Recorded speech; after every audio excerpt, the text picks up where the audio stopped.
Si tu veux atteindre tes objectifs d'ici la fin de l'année, il va falloir aborder ce qui peut vraiment les freiner ou les propulser, à savoir l'argent. C'est un sujet souvent tabou dans l'entrepreneuriat, encore plus quand on est dans le milieu du bien-être, mais pourtant il va falloir mettre les pieds dans le plat. Parce que la réalité financière, c'est clairement ce qui va conditionner ou non le succès d'une entreprise, donc il faut qu'on en parle.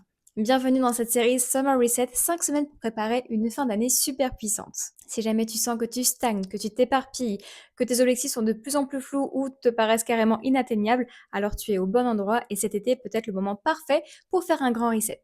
Aujourd'hui, on se retrouve pour la 5e semaine justement et on va boucler cette série avec ce sujet qui me tient beaucoup à cœur. On va parler rentabilité financière, tarifs, argent tout simplement. Et si jamais tu n'as pas regardé les épisodes précédents, je t'invite vraiment à aller les voir parce qu'ils vont vraiment t'aider à faire tout le chemin de manière suffisamment logique pour ensuite pouvoir bénéficier des enseignements et des transmissions que je vais te faire aujourd'hui. C'est en train d'évoluer, mais quand même, pour beaucoup d'entrepreneurs, l'argent, ça reste un sujet ultra touchy.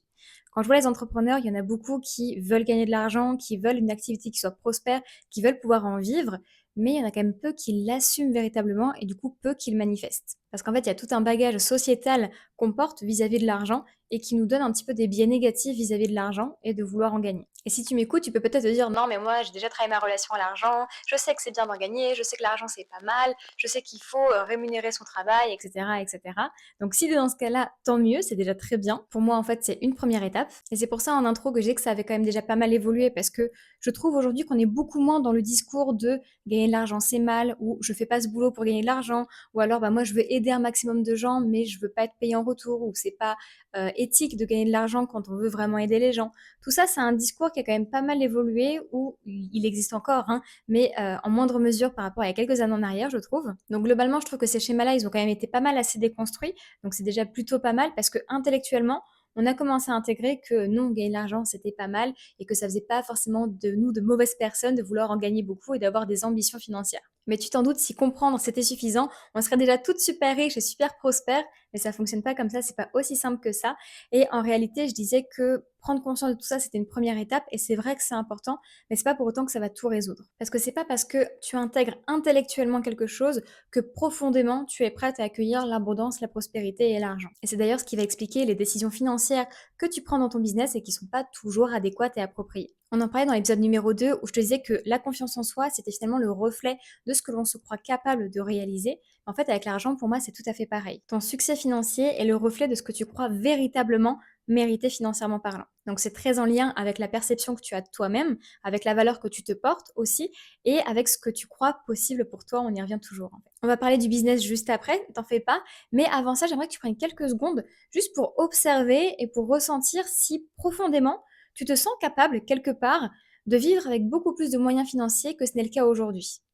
Et de vraiment prendre le temps d'être honnête avec ça pour vraiment ressentir si c'est quelque chose que tu vois possible concrètement pour toi ou si en fait c'est un petit peu difficile à imaginer, à se projeter. Et c'est important d'être honnête envers toi-même par rapport à ça parce que si cette vision-là, c'est une vision de rêve fantasmé que tu projettes mais auquel tu ne crois pas véritablement, alors ça compte pas. Sinon, on va se retrouver dans le cas de figure utopique dont je parlais dans l'épisode précédent et c'est pas avec ça qu'on veut vraiment travailler. Non, là, avec cet exercice-là, ce que je te demande en fait, c'est vraiment de te projeter, de voir jusqu'à quel gap financier, tu arrives à te projeter, tu arrives à te visualiser de manière véritable et au-dessus de quel gap ou de quel palier ça commence à te paraître assez inaccessible et juste utopique et fantasmé.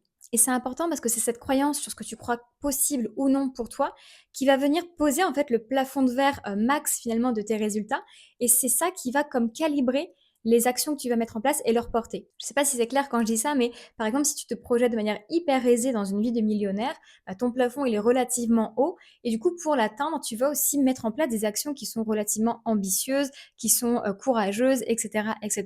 Parce que tu as comme un taux d'amplitude qui est relativement vaste avant de te cogner à ton plafond. Donc, tu sais que pour atteindre cet objectif, puisque tu le crois véritablement possible pour toi, tu vas mettre les choses en grand finalement, tu vas faire les choses en grand pour parvenir à cet objectif et pour te donner les moyens de devenir millionnaire. À l'inverse, si ton plafond est beaucoup beaucoup plus bas, il représente le max que tu te crois capable de réaliser, d'accomplir dans ta vie. Et donc finalement, il va conditionner aussi les actions que tu vas mettre en place puisque tes actions ou leur portée, leur amplitude va être proportionnelle à la taille de ce plafond-là. Tu vois, dans le sens où il va être plus simple à atteindre puisqu'il est beaucoup plus bas. Donc les actions à mettre en place vont elles aussi être beaucoup plus simples pour y parvenir. Donc ça va tout comme conditionner vers le bas tes capacités et les décisions que tu vas pouvoir prendre, les actions que tu vas pouvoir mettre en place. Après, je te dis tout ça, mais moi, personnellement, sur le papier, j'adorerais être millionnaire, hein, je te le dis, comme ça.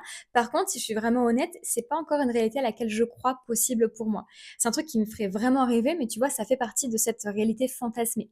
Mais c'est pas quelque chose dans lequel j'arrive à me projeter facilement, c'est peut-être trop loin de moi aujourd'hui pour que j'y croie véritablement. Par contre, si je dois poser ce plafond de verre par rapport à cet exercice que je t'ai proposé, moi, j'arrive vraiment à me projeter dans un train de vie qui est relativement aisé, qui fait partie de la classe sociale haute, où je peux facilement partir en voyage quand je veux, avec les conditions que je veux, parce que l'argent n'est pas un souci dans ce cadre de vie. Je peux prendre n'importe quel avion, je peux prendre n'importe quel vol, que ce soit le plus cher ou pas, c'est pas grave. Si je veux prendre des bagages en plus, c'est pas grave. La durée, le logement, tout ça, c'est pas une question parce que financièrement, ça va pas me poser problème. Je me projette dans une réalité où c'est facile d'être généreux, que ce soit pour aller au resto, pour inviter mes parents, ma famille, mes amis, pour leur faire des cadeaux. Tout ça, en fait, je vois que l'argent n'est pas une difficulté dans mon quotidien. Je vois que je peux en avoir en abondance, mais peut-être pas au point d'être complètement millionnaire ou quoi. Si je devais estimer ça, sans parler des revenus de mon conjoint, hein, mais juste à titre personnel, je pense que ce serait un cadre de vie avec une fourchette, avec un revenu qui est aux alentours des 5 à 10 000 euros. Ça me permettrait d'avoir ce style de vie-là qui soit bien plus aisé que ce que j'ai aujourd'hui, mais qui n'est pas non plus stratosphérique. Donc voilà, je dirais qu'il se situe à peu près ici à mon plafond de verre personnel. Et honnêtement, je n'y suis pas encore, donc j'y travaille. Et donc mes actions, je sais qu'elles sont en corrélation, qu'elles sont proportionnelles finalement à ce plafond de verre-là. Donc je sais aussi que les actions que moi je fais aujourd'hui, ce que je suis en train de faire là, quand je parle à la caméra, au micro, etc., bah, c'est le reflet de cet objectif que je crois possible pour moi, donc j'avance vers lui, mais c'est pas les actions de quelqu'un qui croit fermement pouvoir devenir millionnaire. En tout cas, pas encore, parce que pour l'instant, je n'ai pas ce plafond-là, il est encore un peu trop bas pour ça. Si on en revient à notre business et à ce constat-là de tu génères ce que tu crois mériter, en fait, ça vient toucher à la légitimité.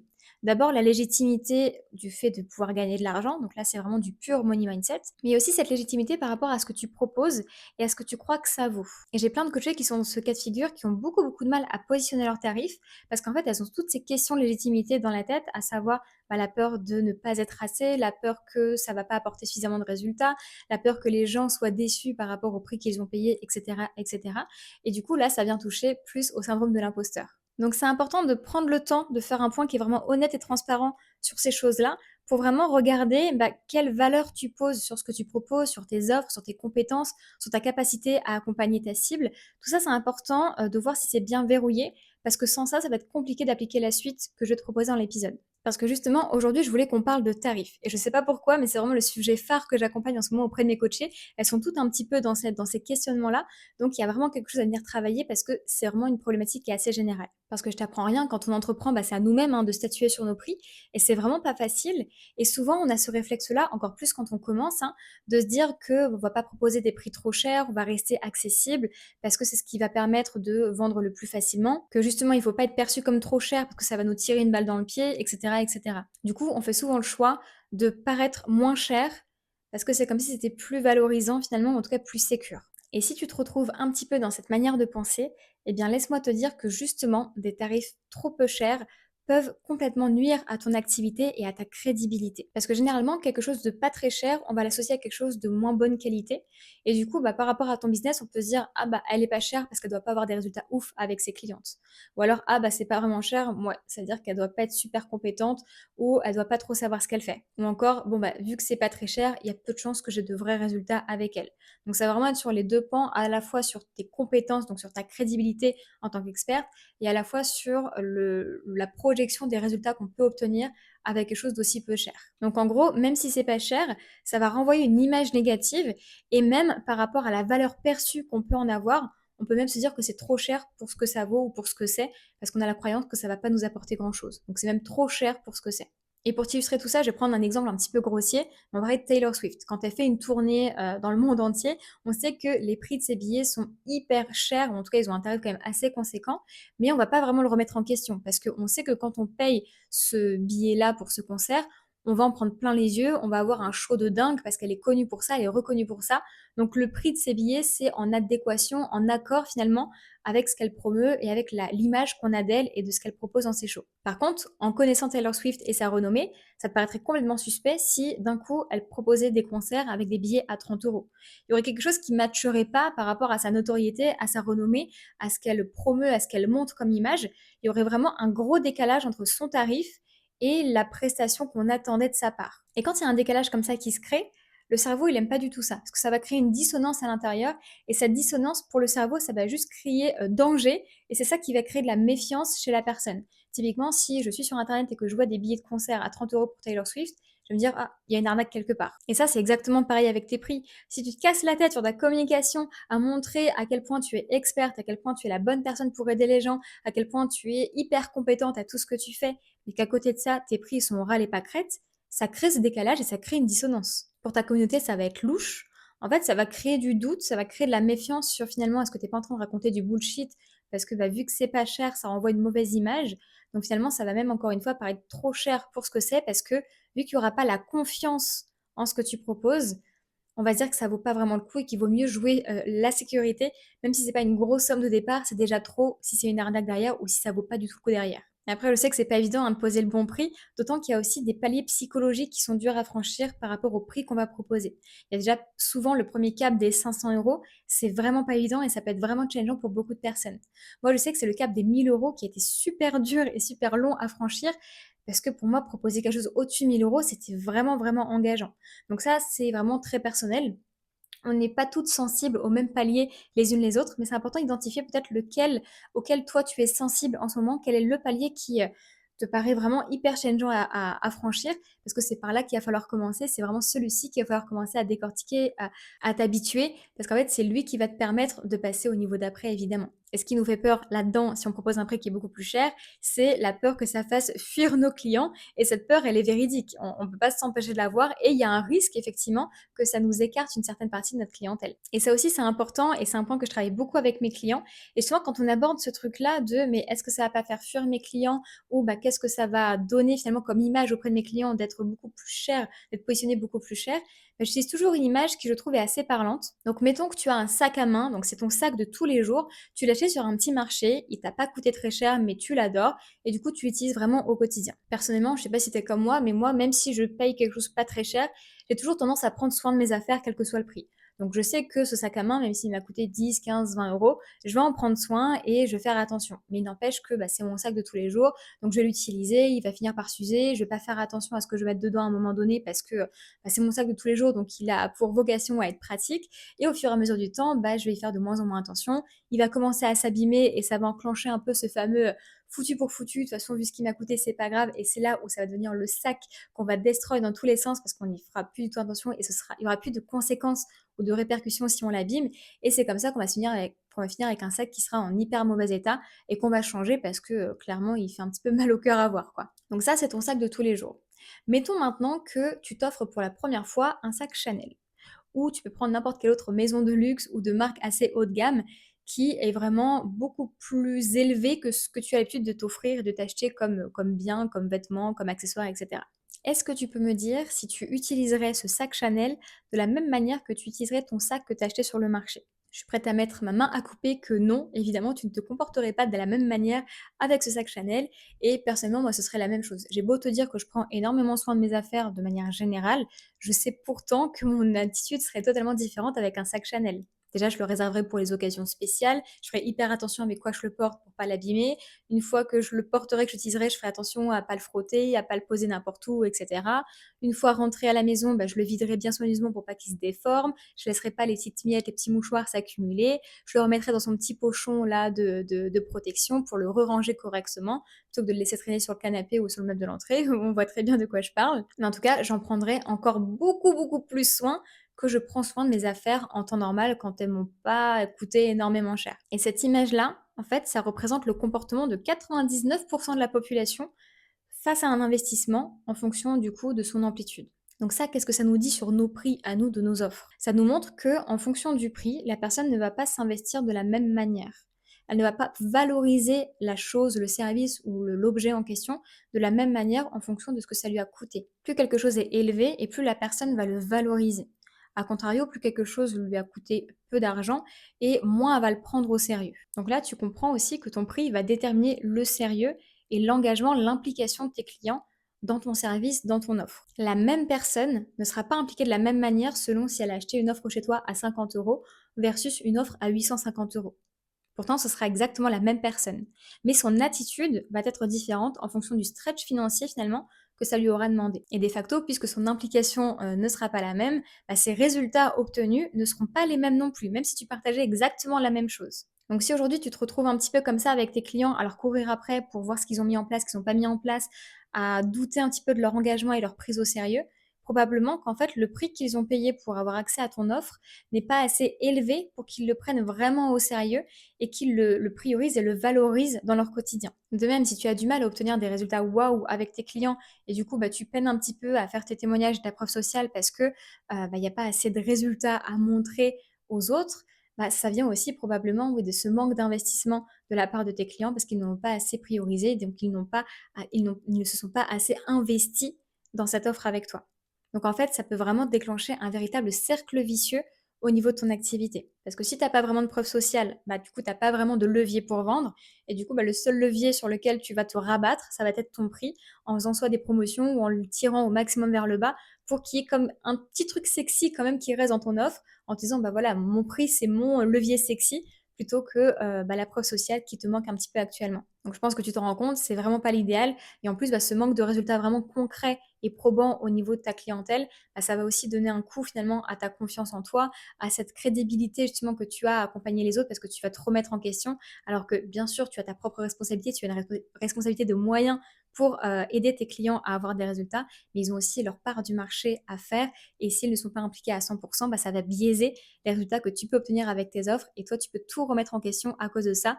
Alors qu'en fait, si tu avais mieux positionné ton prix, tu aurais eu aussi des clients beaucoup plus impliqués et investis et qui du coup auraient mieux valorisé ton offre grâce aux résultats qu'ils vont obtenir grâce à cet engagement-là. Donc tu vois, ça peut vraiment avoir de grosses conséquences qu'on ne soupçonne pas forcément parce que ça part toujours de bon, bah, si c'est pas très cher, ça va être plus facile à vendre et on voit pas forcément plus loin que ça. Après, maintenant qu'on a fait ce constat-là, peut-être que tu te rends compte qu'effectivement, il y a une revalorisation de tes tarifs qui est à faire très prochainement et peut-être que tu te rends compte que le gap est assez important. Si c'est le cas, ça peut être aussi contre-productif de directement jumper sur le prix final, encore plus si il te challenge énormément. C'est vraiment carrément écrit dans mon titre de cet épisode-là. Pour moi, c'est hyper important d'assumer ces prix. Et si tu n'assumes pas encore le prix final que tu sais être juste, mais qui est encore trop challengeant pour toi, ça ne sert à rien de le mettre d'emblée, tu vas te tirer une balle dans le pied. Quand tu n'assumes pas ton prix et que tu dois le dire à quelqu'un, ça se ressent fois 1000 et ça va être hyper repoussant aussi. Donc ça sert à rien de laisser une mauvaise pratique pour en prendre une autre. Donc c'est vraiment pas du tout le discours que je te tiens aujourd'hui. Mais par contre, c'est important d'avoir en tête ce tarif idéal, donc le goal finalement à atteindre, mais de t'autoriser à y aller de manière progressive.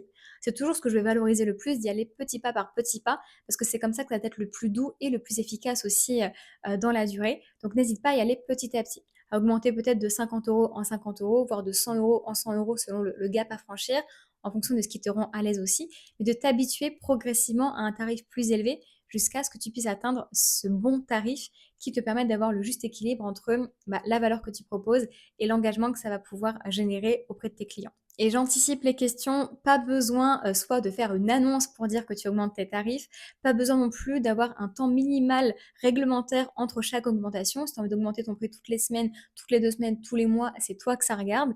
Et en réalité, il faut bien comprendre que personne ne connaît tes prix.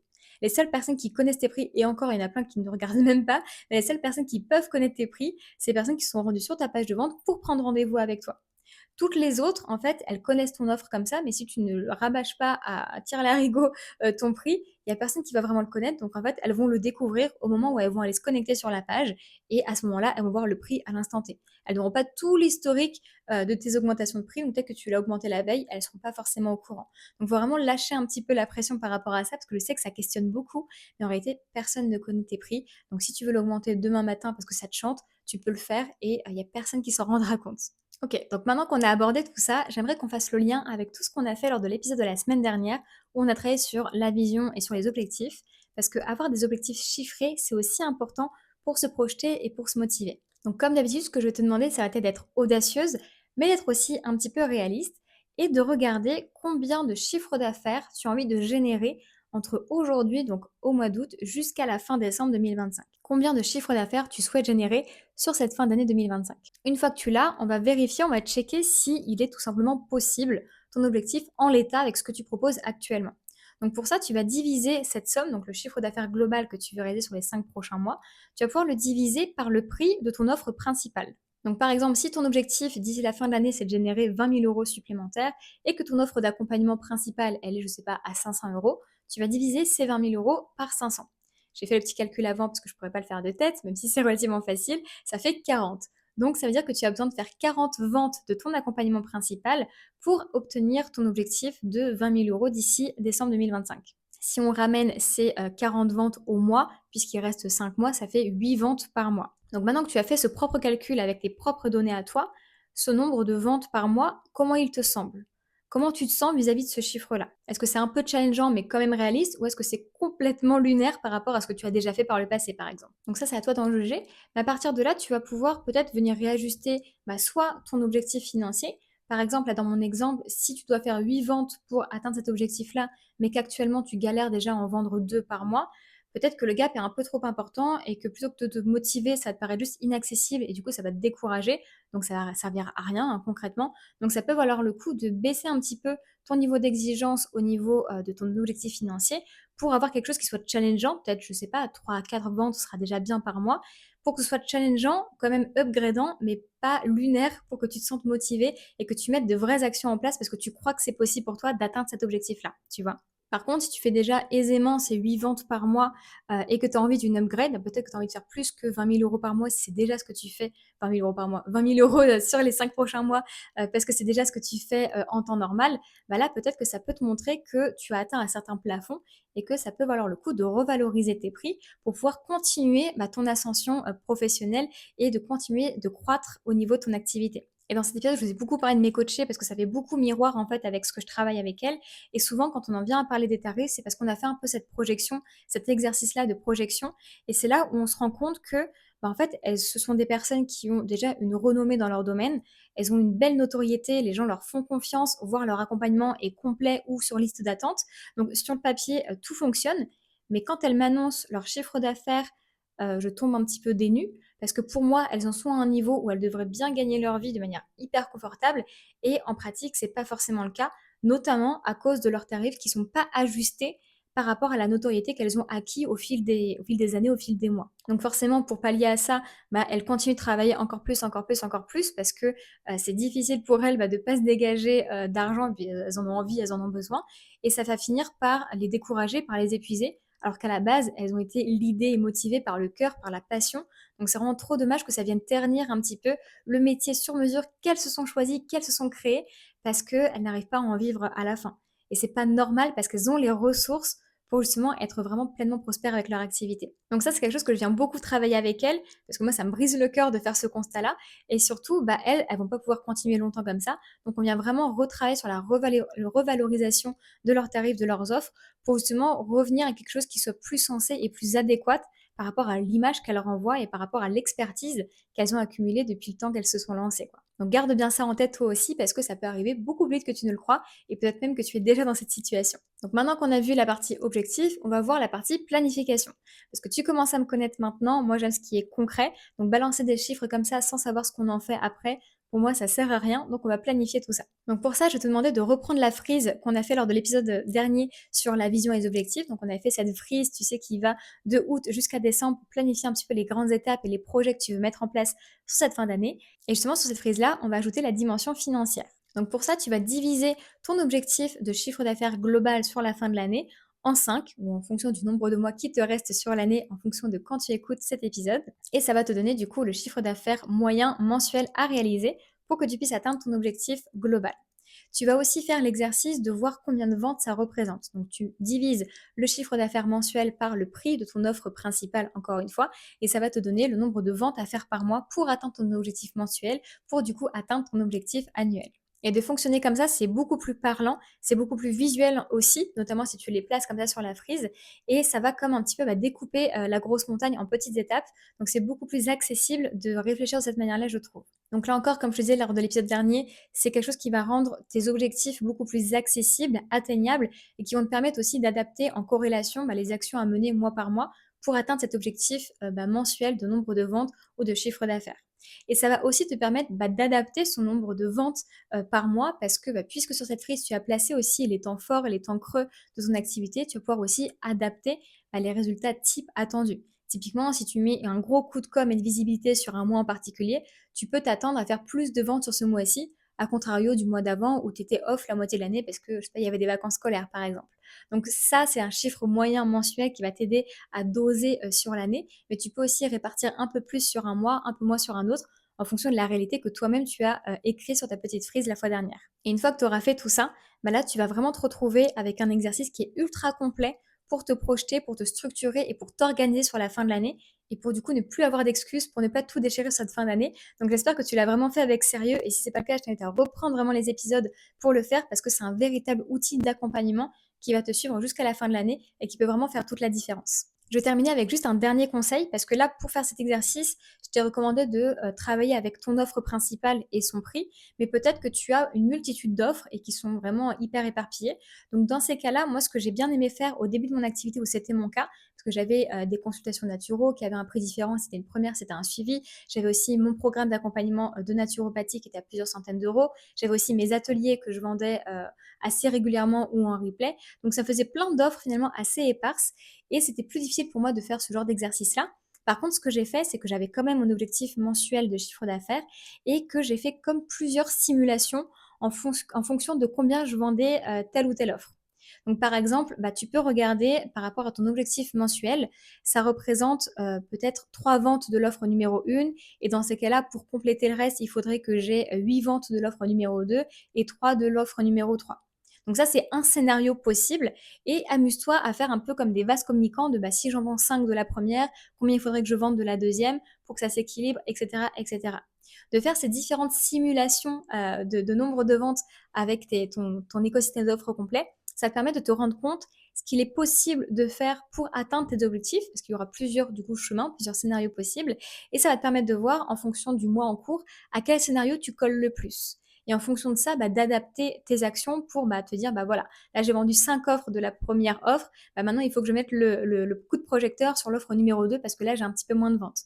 Donc ça peut aussi être aidant, en tout cas moi ça m'a beaucoup aidé au tout début de mon activité quand j'avais plusieurs petites offres par-ci par-là. Donc voilà, j'espère que ça saura t'aider autant que ça m'a aidé moi à l'époque. Et ça y est, j'arrive à la fin de ce 5e épisode et dernier épisode de la série Summer Reset. Donc j'espère vraiment qu'elle t'a plu. Mais je suis vraiment convaincue que ce qu'on a vu au cours de ces 5 semaines, ça a balayé vraiment les fondations indispensables à revoir pour faire une rentrée qui cartonne. Et c'était vraiment facile pour moi de créer ces thématiques-là parce que ça a été tout droit tiré du travail que j'ai fait en sens avec mes coachés là ces derniers temps. Donc je suis vraiment contente d'avoir pu t'en faire profiter un petit peu gratuitement grâce à cette série-là. Cependant, si tu sens que tu es prête à aller plus loin, que tu as envie d'être challengée et accompagnée pour atteindre ces objectifs et vraiment tout déchirer sur cette fin d'année, eh bien dans ces cas-là, je t'invite à réserver une séance découverte avec moi. On pourra parler de tout ça et de voir quel est ton potentiel et comment je peux t'aider à l'atteindre. Donc je vais mettre le lien de l'agenda juste en dessous. Et je t'invite aussi à aller explorer mes différents programmes et ateliers que je propose qui sont là plus ciblés sur des thématiques en particulier. Donc il y a notamment la visibilité, la communication ou encore la vente avec mon dernier programme qui s'appelle Ready to Sell, qui est une vraie pépite et où dedans, je t'apprends tous les codes de la vente et je t'apprends à faire des lancements de folie. Donc vraiment tout de A à Z pour que tu puisses être hyper au clair sur comment proposer ton offre de la meilleure des manières, comment communiquer dessus, à quelle étape pour que ça puisse avoir vraiment le meilleur effet auprès de ton audience et de ta clientèle cible. Donc n'hésite pas à regarder tout ça. Et puis si tu as des questions, n'hésite vraiment pas à venir m'en parler en privé. Il n'y aura aucun problème pour qu'on en discute ensemble. Et enfin, comme d'habitude, je t'invite à nous rejoindre sur le canal Summer Reset. Donc c'est vraiment la communauté de la série. Et même si la série se clôt aujourd'hui, je vais continuer d'animer cet espace-là en proposant des contenus de valeur et des contenus exclusifs là-bas. Donc n'hésite vraiment pas à nous rejoindre parce qu'il y aura plein d'autres choses que je vais proposer là-bas.